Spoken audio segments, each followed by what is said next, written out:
Bonjour, je vais aux Invalides, s'il vous plaît.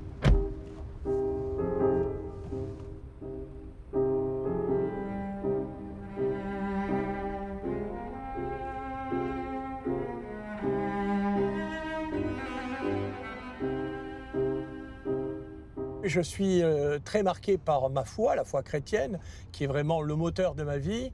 Et quand on est chrétien, il ne suffit pas de l'être en parole, mais il faut aussi l'être en acte. Et pour moi, ça a été, ça l'est toujours, ça passe par un service à Lourdes.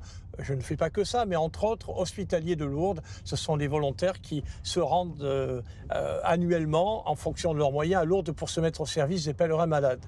Et donc depuis des années, j'avais ce souhait de faire une bande dessinée sur Lourdes pour faire découvrir Lourdes au grand public. Pour les gens qui ont quelquefois des a priori sur Lourdes, ou voire même des opinions mauvaises, négatives, on a essayé de montrer le vrai visage de Lourdes à travers une BD assez documentée et agréable à lire.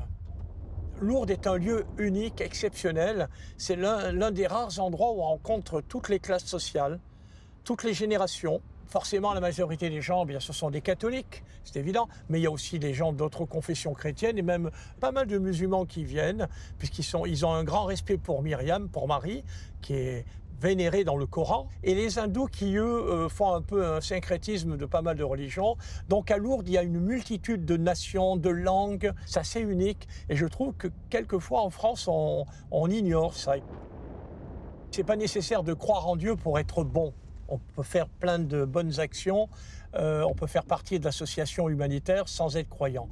Mais pour un croyant, selon moi, l'élément fondamental, c'est la vie éternelle. C'est que sur Terre, on n'est que de passage.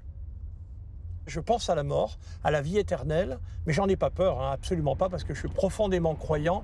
Et je pense que c'est ça qui fait la différence entre un altruiste athée et un altruiste chrétien. C'est qu'on doit avoir devant les yeux la vie éternelle.